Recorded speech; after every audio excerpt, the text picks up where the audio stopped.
Y las Fuerzas Armadas de Rusia continúan con la operación especial en Ucrania. Esta jornada los militares rusos destruyeron una estación de comunicaciones satelitales Starlink, y un centro de control de drones cerca de la ciudad de Artomovsk en las inmediaciones de Soledad. Nuestra artillería destruyó una base de comunicación Starlink, además de una estación de control para aviones no tripulados, y de un dron de reconocimiento ucraniano. También fue eliminado un nodo de comunicaciones, y una camioneta con una escuadra de infantería. Además se informa que la inteligencia rusa destruyó un complejo de interferencia y su expresión electrónica ucraniano en las inmediaciones de Gerson, mientras las autoridades de la provincia rusa de Zaporozhye confirman que las fuerzas de Kiev se preparando para lanzar su segunda etapa de contraofensiva en los próximos días. Informan que constantemente realizan movimientos de tropas a lo largo del frente para crear confusión. Cabe recordar que durante toda la semana el ejército ucraniano intentó sin éxito romper la línea de defensa de las posiciones rusas. Al mismo tiempo, el presidente de Serbia Aleksandar Vučić afirma que Zelensky está bajo una gran presión por parte de Occidente, que le exige presentar algún avance militar antes de la cumbre de la OTAN en Vilna este mes, y este martes el ejército ruso destruyó con un misil táctico un punto de despliegue temporal de las tropas ucranianas en Kramatorsk, una ciudad ocupada por Kiev en la República Popular Rusa de Donetsk. Se había constatado la presencia de mercenarios e instructores occidentales en aquel lugar, y como resultado del ataque 3 colombianos que estaban allí fueron afectados. El presidente Gustavo Petro hizo ciertas declaraciones críticas, pero Rusia rechazó las acusaciones, resaltando que una localidad cercana al campo de batalla no sería un lugar indicado para ir a visitar. Aumenta la polémica sobre el reciente ataque en la ciudad de Kramatorsk. Contamos con los comentarios de la embajada rusa en Colombia. Los representantes de la misión diplomática mostraron su alivio de que este imprudente viaje de los ciudadanos colombianos no se haya convertido en una tragedia irreparable. Insistieron en la necesidad de abstenerse de realizar visitas a zonas de acciones bíblicas. Recordemos que la ciudad de Kramatorsk está bajo control de las fuerzas de Kiev y se ubica en la República Popular de Donetsk, donde se producen enfrentamientos. El ataque en cuestión fue contra un restaurante que era frecuentado por militares ucranianos combatientes de la OTAN y mercenarios de varios países. Según informa Rusia desde el Ministerio de Defensa, precisan que entre los fallecidos en Kramatorsk hay 2 generales, 50 oficiales de las fuerzas armadas ucranianas, y mercenarios extranjeros y asesores militares, entre los que resultaron levemente heridos. Según se informa, había 3 ciudadanos colombianos. El presidente Gustavo Petro dijo que Rusia ha atacado a 3 civiles colombianos indefensos, viola así los protocolos de la guerra. Destacó Petro. Desde el Ministerio de Exteriores de Rusia han aclarado su postura. De nuevo llamó su atención a que los ataques se llevan a cabo contra objetivos que de alguna manera están relacionados a la infraestructura militar. Una vez más cito las declaraciones del Ministerio de Defensa de Rusia. Afirmó que en ese edificio se desplegaba el puesto de mando de la Brigada de Infantería Motorizada 56 de las Fuerzas Armadas de Ucrania. Es por eso que el local se ha convertido en un objetivo legítimo para las Fuerzas Armadas rusas. Pero hay una pregunta muy importante: ¿por qué una ciudadana de Ucrania invitó a sus conocidos colombianos a este lugar en particular? Y tal vez tendría sentido hacer esas preguntas, e investigar y entender cuál era la verdadera intención de esta mujer que los invitó allí. Puedo asumir, y lo asumo porque anteriormente habían muchos hechos de este tipo, que sus acciones tenían como finalidad una provocación para que ciudadanos de otros países, en particular ciudadanos de Colombia, pudieran estar en la zona afectada, dado que había una instalación militar allí, y nos encontramos con tales escenarios, instigaciones y manipulaciones todos los días. Los colombianos afectados en Kramatorsk son la periodista Catalina Gómez, el escritor Héctor Abad, y Sergio Jaramillo, exaltó comisionado para la paz durante el gobierno de Santos, y ex asesor del Ministerio de Defensa durante el gobierno de Uribe. Hace poco Jaramillo creó la organización internacional Aguanta Ucrania, que busca brindar apoyo a los ciudadanos en este país. Entonces oficialmente los 3 colombianos fueron invitados a la serie del libro de Kiev, pero luego, según se afirma, decidieron recolectar testimonios en Kramatorsk, cerca del frente de batalla, lo que evidentemente suponía cierto riesgo para sus vidas. En Francia fueron detenidas más de 700 personas durante el 6º día de protestas y disturbios que sacude al país. El ministro del Interior declaró que el nivel de violencia de los manifestantes está disminuyendo, según señala, por la eficacia de los operativos policiales. Sin embargo, se registra registró un ataque a la residencia del alcalde de una comuna cerca de París, un hecho que fue calificado como un atentado tanto por la primera ministra como por las autoridades judiciales. Más de 700 detenidos, 800 incendios, y casi 50 policías heridos. Ese es el resultado de la quinta noche consecutiva de disturbios en distintas ciudades y urbes de Francia. A pesar de las cifras alarmantes, el ministro del Interior ha dicho que ha sido una noche más calmada por la buena actuación de las fuerzas del orden. Es cierto si se compara con la noche del viernes. Ha habido 500 detenidos menos. Precisamente los sindicatos de la policía piden a las autoridades más medidas para frenar los disturbios, los ataques a los edificios públicos, las tiendas saqueadas, y los coches incendiados. En ese sentido, los alcaldes de los municipios de toda Francia han anunciado que este lunes van a llevar a cabo manifestaciones por todo el país. Ocurre solo una hora después de que un gobernante local, su casa fuera atacada. Un grupo de violentos intentó incendiar su vivienda, y al huir su mujer y uno de sus hijos resultó herido. La policía habla de que se han sobrepasado todos los límites, y el fiscal que lleva el caso habla de la gravedad de la situación. En cualquier caso, dada la extrema gravedad de estos hechos, la fiscalía ha decidido calificarlos como un atentado, y se hará todo lo posible para encontrar a los autores y llevarlos ante la justicia. Estos disturbios llegan después de que la policía acabara con la vida de Nael, el chico de 17 años que falleció después de que se le realizara un control de tráfico el pasado martes. Ahora el gobierno de Francia, en primer lugar, tiene que intentar frenar la violencia que se extiende por todo el país, pero también poner el foco en el problema de raíz, la desigualdad estructural que existe en suburbios como los que estamos,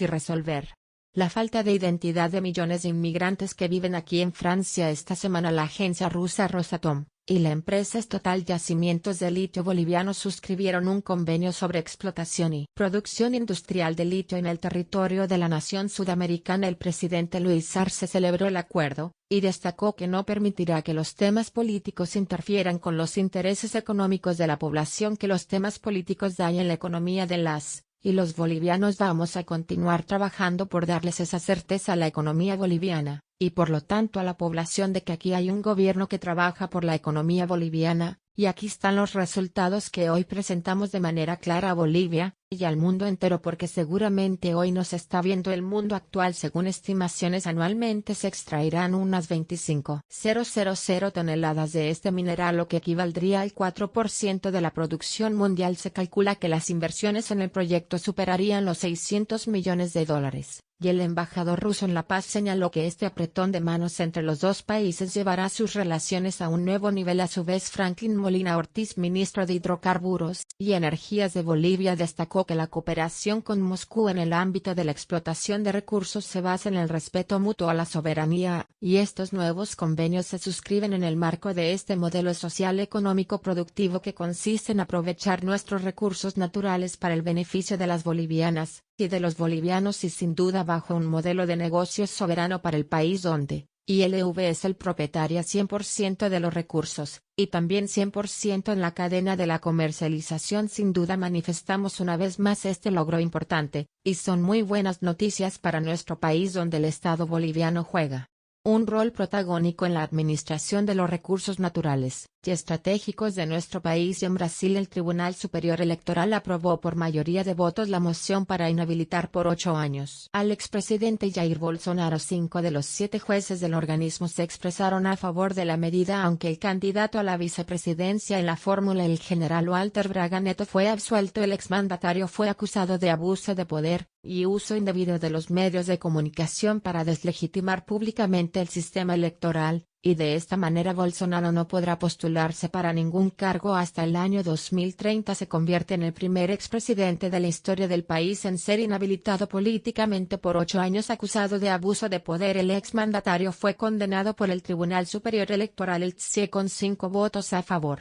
y 2 en contra. Bolsonaro puede apelar y ante la Suprema Corte, pero queda inmediatamente imposibilitado de participar en las elecciones municipales de 2024, y en las presidenciales de 2026. Ahora la extrema derecha tendrá que barajar cuáles son sus apuestas para los próximos comicios. Es muy difícil, no se sabe todavía si ¿Habrá un único sucesor o si habrá una cierta dispersión? Todo dependerá de cómo Evolucionar se posicionará en ese periodo. Es muy difícil revertir esta condena en el Supremo Tribunal Federal porque el propio Bolsonaro cambió el diálogo con la Suprema Corte. Además existen 600 procesos en la justicia en contra de Bolsonaro, siendo 15 en el Tribunal Superior Electoral, y de los cuales 2 deben ser votados aún este año. Entonces vienen más juicios en contra de Bolsonaro, y creo que será muy difícil que él pueda volver a elecciones en esta década. La justicia electoral acusó a Bolsonaro de haber actuado en contra de la democracia brasileña luego de convocar una reunión con todos los embajadores acreditados en Brasilia en julio de 2022 para difundir informaciones falsas que ponían en tela de juicio la transparencia del sistema electoral. El encuentro fue transmitido por la televisión estatal, y sucedió a menos de 4 meses de los comicios, y cuando ya había empezado la campaña. La defensa de Bolsonaro alegó que se trató de un diálogo institucional. Sin embargo, los ministros confirman que la reunión sucedió en la residencia del entonces presidente, y no hubo espacio para las preguntas de los diplomáticos. Sí.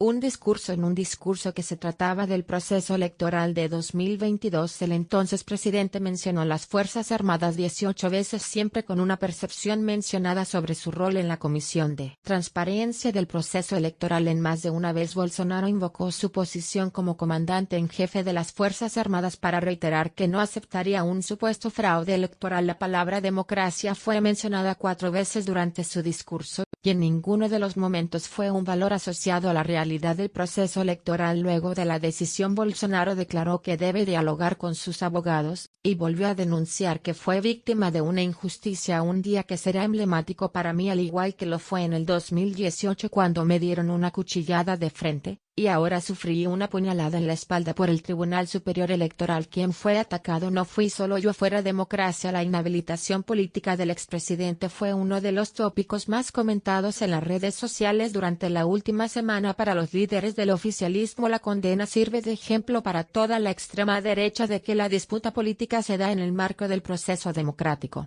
Quedará fuera del partido quien no respete las reglas, publicó la presidenta del Partido de los Trabajadores, Grace y Hoffman. A pesar de la condena al exmandatario, el candidato a vicepresidente en la fórmula, el general Braga Neto, fue absuelto, y en la provincia argentina de Jujuy continúa el conflicto social en torno a los reclamos salariales, sindicales y de las comunidades aborígenes. Además, la situación se ve agravada por el fuerte rechazo a la reforma de la constitución local promovida por el gobernador Gerardo Morales. En la prolongada huelga se llevan a cabo marchas y cortes de ruta, lo que provoca choques con la policía. Ayer sábado la policía volvió a reprimir a manifestantes, esta vez en Humahuaca, donde se produjeron incidentes debido a la aprobación de una declaración en contra de la enmienda constitucional. Recordemos que la provincia de Jujuy se encuentra sumida en una ola de protestas que comenzó con los docentes reclamando mejoras salariales, y se expandió a otros sectores. Los opositores al gobierno de Morales piden que se anule la nueva legislación, ya que vulnera los derechos de las minorías sociales mientras que protege a las clases altas y las empresas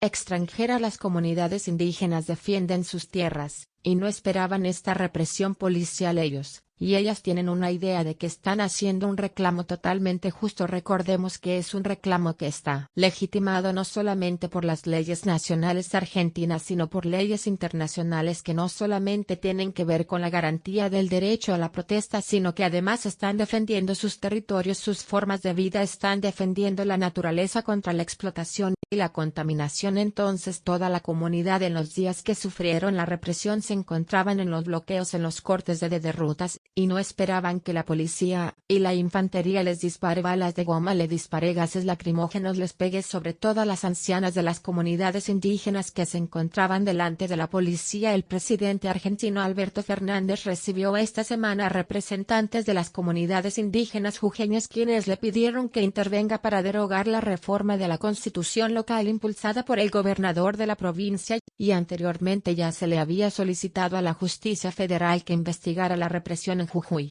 Justamente uno de los mayores problemas para los pueblos nativos es que la enmienda promovida perjudica por sus derechos sobre la tierra. La reforma en Jujuy prevé la incorporación de mecanismos rápidos que protejan la propiedad privada y restablezcan cualquier alteración de los bienes a favor de su titular, lo cual perjudicaría a las comunidades indígenas en el reclamo por sus tierras. Y por otra parte, en Brasil, uno de los mayores temores de los pueblos nativos se hizo realidad. La Cámara de Diputados, de mayoría conservadora, aprobó un proyecto de ley que que dificulta que el Estado siga reconociendo a los indígenas como legítimos propietarios de las tierras que reivindican, mientras que en Perú un antiguo conflicto sigue vigente. Allí los pueblos originarios siguen luchando contra la explotación forestal, la minería ilegal y el narcotráfico, actividades con las que se usurpan y explotan sus territorios. En tanto, en Chile el conflicto mapuche en la zona sur del país por el reclamo de tierras es un tema preocupante para el presidente de Gabriel Boric, quien puso en marcha una comisión para restablecer la paz, pero las protestas y los disturbios son frecuentes. Bolivia tiene una de las